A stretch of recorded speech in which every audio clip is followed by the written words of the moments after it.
Tonight, severe weather and flood warnings in place as the monsoon sets in across the top end.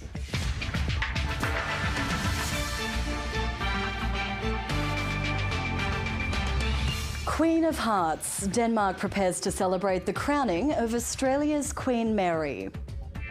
They're off. Republicans divided over the possible return of Donald Trump as the race for the White House begins. And Open Day, Australia's Grand Slam, returns to Melbourne as rising stars take to centre court. Good evening, Isabella Tolhurst with ABC News. As heavy rain lashes the top end, the Weather Bureau's issued a severe weather warning for the Territory's entire northern and western coastline. The slow-moving system is heading inland towards the east, causing river catchments to swell, and authorities are on alert for flash flooding and damaging wind. Our reporter Lillian Rangia is out in it at Nightcliff foreshore. Lil, how has this weather been affecting the top end so far?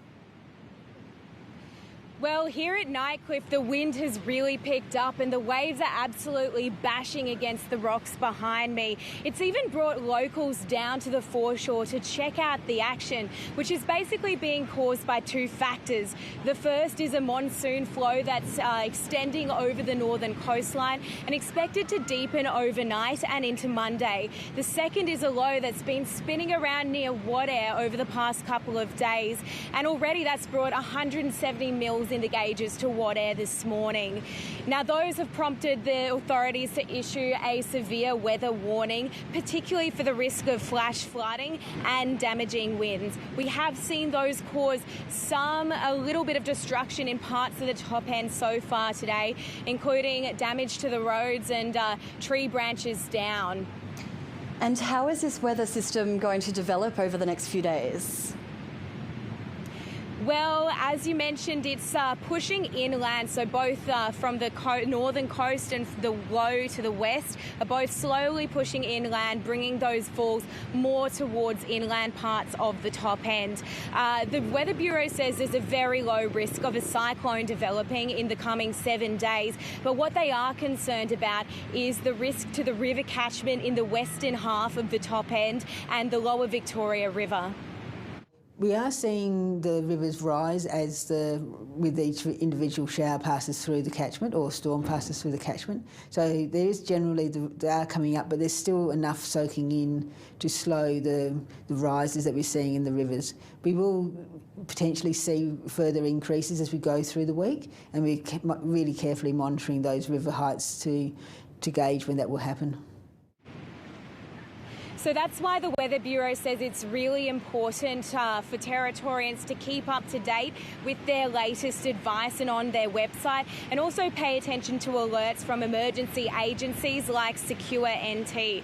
In the meantime, they're warning motorists to stay away from flooded roads and Territorians to prepare for the potential of possible isolation. Stay dry out there, Lil. Thank you. A 22-year-old man is in custody and awaiting extradition from Victoria to the Northern Territory tomorrow. He's expected to be charged with murdering 19-year-old Yul Gatluak, whose body was found near Alice Springs on New Year's Day. The body of the Sudanese man was found along a stretch of unsealed road outside of the Central Australian town, with injuries deemed suspicious by NT police. His alleged killers expected to face court in Alice Springs tomorrow. Two others, aged 21 and 17, are in custody and are expected to be charged with assisting Mr Gatluak's alleged killer, while a 20-year-old man also arrested during the past week has been released. Police say Mr Gatluak's family has been notified of today's developments and continue to seek assistance from the public as investigations continue. For years, the Salvation Army has run an addiction recovery service for Indigenous men in Alice Springs with limited success. That is until in 2019, when they asked a local Aboriginal service to come on board and saw powerful results. For Tyrone Lynch, it's been a long path out of addiction. Pretty much had nowhere, and like, where do you go when you've got nowhere to go? Battling alcoholism for years, the Aranda and Umagira men eventually found freedom through Red Dust, an Aboriginal-led service providing culturally safe healing for Indigenous men in Alice Springs. I got to release myself from a bit of baggage I had on my back. But the program hasn't always looked this way. For about a decade, it was operated by the local Salvation Army with limited success. We noticed that we weren't having a huge uptake in that program, and something really had to change. In 2019, the Salvos approached Red Dust, asking if they'd be keen to partner up and help turn the program into a culturally safe space. Suddenly, their clients surged from 7 a year to 30 in a single month. And it's kept rising, with hundreds of men engaging in the years since. We provide a place where people feel safe, where fellas have the opportunity to share their knowledge and have that valued. Today, the program runs yarning circles, camps and elder groups, all focused on building a man's sense of cultural identity, strengthening his family life and helping him find meaningful work. All of our men, including myself, have all been clients of our program, but also now success stories of our program, because we've offset our suffering with meaning and engagement and joy and passion. Now, Tyrone hopes his experience can help other men heal. If I can do something to get them off it or make them not go down that road in the first place, yeah, I'll do it. Looking to the future, Red Dust hopes to keep expanding the program so more men from across Central Australia can find freedom from addiction. Charmaine Allison, ABC News, Alice Springs. In a matter of hours, Denmark will mark a historic royal milestone, the proclamation of a new monarch. Prince Frederik and his Australian-born wife, Princess Mary, will take on the new titles of King and Queen in a no-frills ceremony. Historians say it's this unfussy approach that's won the royals' unwavering support from the Danish public. Europe correspondent Isabella Higgins reports from Copenhagen. Denmark is known for its design, style and cycling. It's also home to Europe's oldest continuous monarchy. They're royals, but they're part of the society. They bicycle around, they have their kids in normal school, not like private schools. The royals are much adored by the public. The Tasmanian-born Princess Mary won the hearts of the nation. All Danes love Princess Mary. I'm not sure that it's the Australian thing in her, but they love her. Her long-term dress designer says she's the ultimate international ambassador.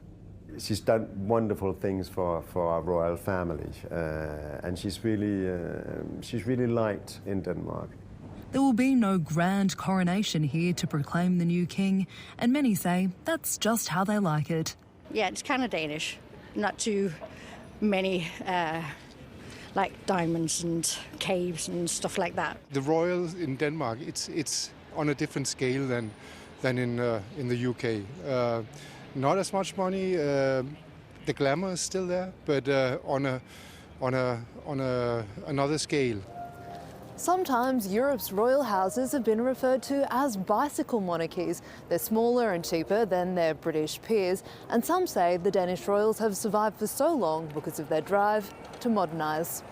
In the country's National Museum, exhibits show how the monarchy has transformed from absolute power in the 1600s to today, the head of state in Denmark's modern democracy. The royal family is just as old as the country. I mean, when Denmark was gathered as one country, which happened in the 7th century, it was under a monarch.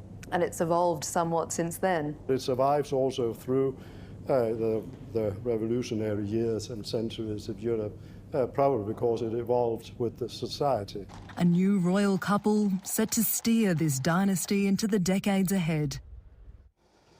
Back in Mary's home country, people are celebrating the unlikely event of an Australian becoming a queen. Those from her home suburb in Tasmania are proud of their Mary and are keen to claim her as their own. Raising a glass to Mary's rise to the throne. A picnic in the park and a high tea. There we go. Here in Taroona, there's a particular pride that a local girl who went to the local public school grew up to become a European queen. Taroona local Jenny Holmes is what you might call a super fan. I mean, I haven't actually met her, and I wish I had, but she only lived three blocks from our house. Over the past 12 years, she's created a scrapbook of Mary's life. Then she had the twins. So that's the castle, beautiful castle. So palace fit for a king. In Melbourne, dozens gathered at Denmark House, basking in traditional Danish culture, celebrating the soon-to-be King and Queen at the 135-year-old club. We all do like Frederik and Mary, so we are very excited. Like, they're going to be amazing. Well, we have to celebrate that we are getting a new king, and of course say thank you to our queen, who has been doing a fabulous job. And celebrating the reign of Queen Margrethe. I was in the Danish Royal Guard, so protecting the Queen when I was a young soldier. So yeah, it means a lot to me to come in here and celebrate it. Many Danish expats excited to have an Australian connection to their home country. Eliza Closer, ABC News. Almost $200 million will be spent on new efforts to stop illegal tobacco and vapes from entering the country. It's part of a broader push to crack down on the illicit industry, particularly where it targets young people. Authorities fear it's being driven by organised crime and bikie gangs and fueling a dangerous turf war. Fire tearing through a tobacconist in Melbourne's northern suburbs in the early hours of this morning. Yeah, well, that's all the stuff inside. Explosions scattered shrapnel for hundreds of metres across Craigieburn. You have a gas bottle in your backyard? Yeah, it's split open, so it's a sheet of steel, buried about 6 inches into the dirt. And left neighbours rattled. The explosions, they were really bad. The bloody house, they were shaking. Police are now investigating if this fire is linked to dozens of others in Victoria, part of an ongoing conflict between organised crime and bikie gangs. A result of criminal syndicates in conflict due to competition for profit derived from the illicit tobacco market. Organised crime gangs are using illegal cigarettes, tobacco and vapes as an ATM to fund their activities like sex trafficking and drug trafficking. For months, tobacconists across Melbourne and regional Victoria have been targeted. Last night's fire in Craigieburn follows blazes in Sunshine, Altona, Croydon and Moe, just since Christmas. It's now pushing the federal government to action. It's launching a new $190 million crackdown on illegal tobacco and vapes nationwide. This will be an end-to-end crackdown to do all that we can to shut down this illegal trafficking at its source before these illegal cigarettes reach Australia's border in the first place. Trying to push them out of tobacconists, where vapes in particular are often sold to young people, and cut off a revenue stream for organised crime. The government's taken their foot off the pedal, and you've allowed over the course of the last 18 months for these organised crime groups to really take hold. A public health problem taking a dangerous turn. Tom Lowry, ABC News. Voters in Taiwan have defied China, electing a new president who's vowed to always put the island's democracy first. Lai Ching-te has secured his party a historic third consecutive term in government. But despite a comfortable win, it fell short of a majority parliament, promising to make the next 4 years all the more challenging. East Asia correspondent Kathleen Calderwood reports from Taipei. Under a sea of confetti, Taiwan celebrates its new president. The Vice President Lai Ching-te voted into the top job as the small island democracy has its say. I'm so proud of my country. We choose the right path, the people choose the right path. Taiwanese people are still willing to stand up and use our votes to support and defend our democracy. We have shown the world how much we cherish our democracy. This is our unwavering commitment. For 8 years, Tsai Ing-wen has drawn the ire of Beijing while promoting Taiwanese sovereignty and strengthening ties with the US. Today, Taiwan has become a better country. I thank you from the bottom of my heart. Their main opponent, Ho Yui of the Kuomintang, apologised to supporters for letting them down. This is the outcome that Beijing was dreading. For the first time since democratisation, the Taiwanese people have given a political party a third consecutive term, and to one that champions the island's own individual identity. This is a strong rebuke to China that the Taiwanese want to determine their own future, even in the face of growing threats and military might. China decried the result, with the Taiwan Affairs Office claiming it does not represent mainstream views on the island. The ruling party lost its majority in the parliament, making its job of governing more difficult.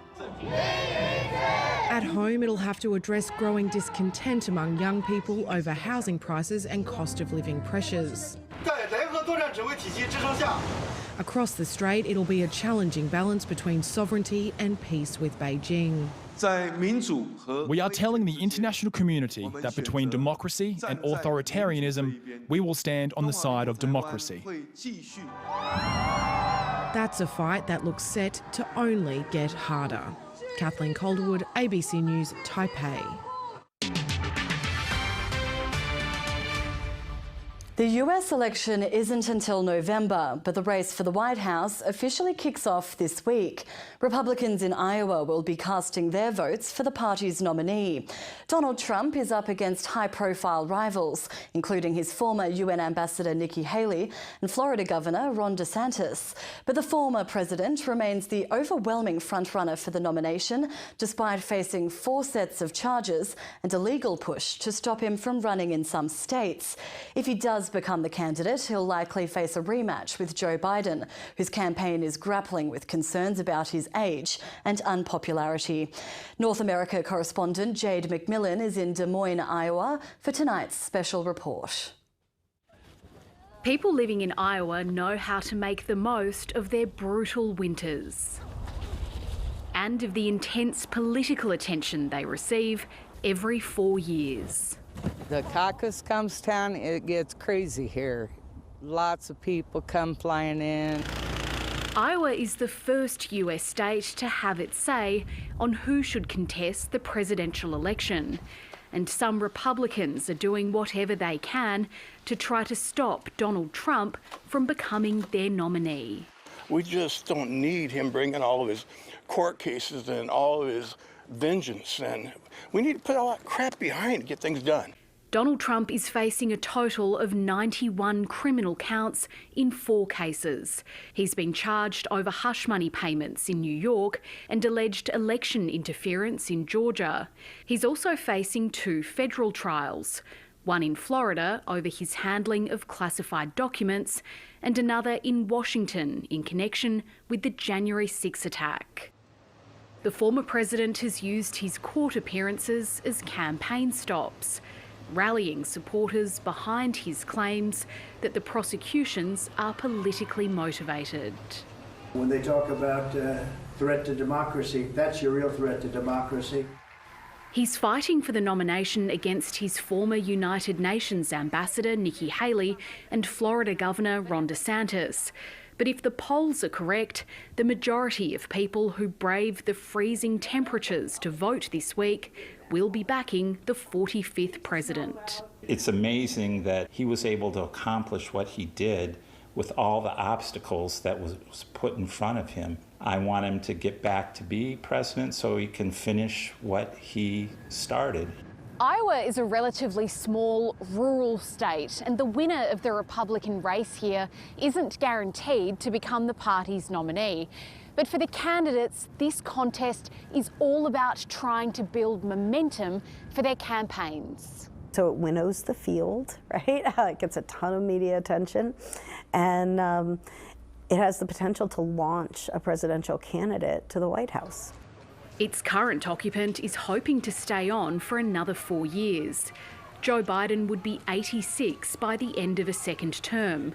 But some of his youngest backers believe he still offers the Democrats their best chance of again beating his predecessor. You see on social media people our age making jokes about, the president's age or Trump's age, both of them. I think that it'd be great to have a younger person, but in this moment we need someone that's tested. The president's approval ratings remain stubbornly low amid concerns about issues like the cost of living and immigration. Yes! And he's faced fierce criticism from some in his party over his backing of Israel in the war in Gaza. Majority of people in our age group kind of do see that as a problem and see that as like a tell sign for Biden, that maybe like they don't align with Biden as much. But I would just like younger people to think about like the possibility of Trump being in office again. A prospect that could move a step closer as a wildly unpredictable election year begins. Jade McMillan, ABC News, Des Moines, Iowa. Israel's Prime Minister Benjamin Netanyahu says the country will continue its mission to destroy Hamas as the conflict approaches 100 days. Gazan health authorities say more than 100 people were killed in the latest Israeli airstrikes on Gaza, including 10 people sheltering in a house in the southern city of Rafah. Tens of thousands of people gathered in Tel Aviv, calling on the Israeli government to bring back hostages captured by Hamas on October 7th. In London, pro-Palestinian crowds rallied for a ceasefire, with similar numbers in the US capital, Washington. The Australian Open is underway with several local hopes headlining day one of the Grand Slam. Young Queenslander Dane Sweeney has gone down in a tough 5-set battle, and wildcard Adam Walton is out after losing in straight sets. Organisers are predicting record crowds for a tournament which started on Sunday for the first time. Australia's Grand Slam is back, but this time starting a day earlier. It does take the edge off the late finishes. Doesn't guarantee you won't have them, but it takes the edge off. One former champion says the now 15-day tournament is a win. From a playing perspective, I was a victim to it a few times too, where you get on the court so late and you're finishing so late. Andre Agassi and Yvonne Goolagong-Cawley each won the Australian Open 4 times. 50 years after her first title, Goolagong-Cawley wants to see an Australian hoist the trophy once again. Tomljanovic, she's doing well. She's come back after injuries, but she's I think she's got a good chance. Organisers want 1 million people through the gates and forecast more than 1 billion viewers worldwide. There's nothing in the world this time of the year. On the court, Australians were facing some stiff competition straight out of the gates. Wildcard Adam Walton was knocked out in his debut slam. Seals it with an ace. After he was outclassed by young Italian Matteo Arnaldi in 3 sets. Fellow debutante and Leighton Hewitt lookalike, Dane Sweeney, made a bright start against his more fancied opponent. And he's got the opening set. But just as the crowd got behind the Queenslander, Francisco Cerundolo showed why he's the 22nd seed. Sweeney fought back to take the match to a deciding set. Put the kettle on, grab yourself a cuppa. Before the Argentinian poured cold water on the Australian's dream. And he finishes it off with a ripping forehand winner. Number 4 seed Jannik Sinner had little to worry about in his opening round match, but Andrei Rublev needed 5 sets to get past Brazil's Tiago Seiboth-Wild. What a win! Tom Maddox, ABC News, Melbourne Park.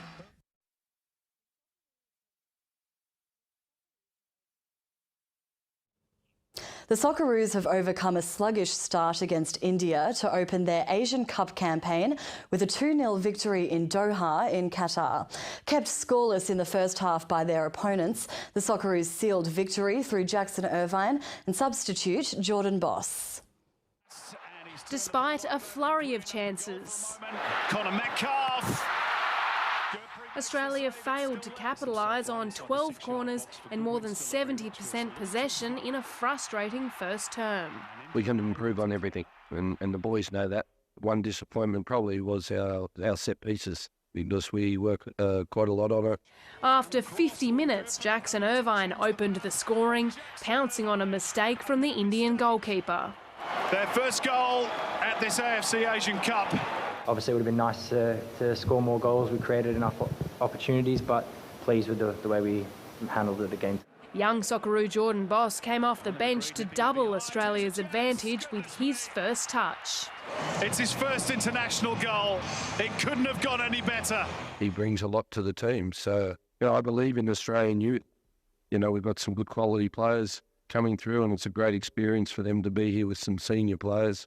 The 2-0 victory puts Australia on top of the Group B standings for now, after Syria was held to a 0-0 draw against Uzbekistan. There was another goalless draw in a balanced game between China and Tajikistan in Group A. The Socceroos next take on Syria on Thursday, with the coach issuing a clear message. We're here to win the trophy. We're here to win the Asian Cup. A feat Australia has only achieved once in 2015. Chloe Hart, ABC News. The Western Sydney Wanderers have upset top-of-the-table Melbourne City with a 1-0 win in the Women's A-League Unite round in Sydney today. Holly Caspers capitalised on a complacent City defence to score her first goal of the season in the 67th minute of play. The win is the Wanderers' fifth and sees them move up to fourth place on the ladder. Meanwhile, Sydney FC claimed a 1-0 win over Western United at Moore Park thanks to Matilda's World Cup star Courtney Vine. Vine created a number of chances off the bench before finally breaking the deadlock in the second half. The victory catapults the club into third spot on the table. The Melbourne Renegades have farewelled Aaron Finch with a 6-wicket win over the Melbourne Stars in front of 41,000 fans at Docklands. The former Australian one-day and T20 captain was given a hero send-off in his final game of professional cricket, having played for the Renegades since their inception in 2011. The Stars made 8 for 137, Hilton Cartwright top scoring with 38 from 30 balls. It was no fairy tale final innings for Finch, out for a duck just after facing just 3 balls. However, the Renegades were able to chase down the total with 16 balls to spare, Sean Marsh leading the way with an unbeaten 64. The Stars' loss leaves them in 5th place with 1 game to go before the finals, while the Renegades are out of contention. Now to the weather, and tonight's viewer photo was sent in by Michael Sankey. Another day of widespread rain and storms across the top end, particularly heavy in the west. It was 31 in Darwin today, 28 in Bachelor, and the Tiwis saw a high of 30. Zooming out, Katherine reached 33 degrees. It was 30 in Maningrida and 31 in Nhulunbuy. Hotter in the south, Tennant Creek reached 36 and Alice Springs 41. Wadair has seen the most rain since 9 a.m, totalling over 100 millimetres, but in the past 24 hours has recorded almost 250 millimetres. It's been heavy rain in Jabiru too, which recorded about 40 millimetres so far today. On the satellite, monsoon clouds extend across the north, while afternoon storm clouds developed across much of the rest of the continent as well. And on the chart, the monsoon trough lies across the top end, and a slow-moving tropical low lingers over Wadair. There's another trough over WA and a ridge in the south across Tasmania. Taking a look around the country, it's still wet in the east, 30 in Brisbane, 24 in Sydney and 20 in Canberra. More summery conditions in Melbourne, 28, and Adelaide, sunshine and 34. Sunny over in the west, 37, the high for Perth. Back into the Territory tomorrow, still hot in the centre, Alice Springs to reach 40, Tennant Creek 33. Further north, 28 in Katherine, 32 in Maningrida and 33 the high in Nhulunbuy. And in the west, the storm's bringing some much needed, slightly cooler weather. Darwin heading for 29, 27 in Bachelor and 31 on the Tiwis. The morning high tide will be at 7:30 and winds will reach up to 30 knots off Darwin. The sun will rise tomorrow at 6:31 and set at 7:20. And taking a look at the week ahead, monsoonal weather likely to increase in Darwin, bringing high rainfall totals early in the week. The storms will continue for the next 7 days. And in Alice Springs, very hot conditions continuing with a very slim chance of rain from next week. And the Northern Territory's full ABC radio lineup returns tomorrow with some new and familiar voices in the mix. Adam Steer will present breakfast as he brings you local talkback and views from Darwin, while in Central Australia, Stuart Brash in Alice Springs will host Your Breakfast Radio. In the afternoons, Liz Travaskis will be on air from 4 p.m. in the Top End, while Lara Stimson will present Drive in Central Australia. And you can always hear your favourite radio programs via the ABC Listen app. And that's ABC News for this Sunday night. Thank you for your company. Good night.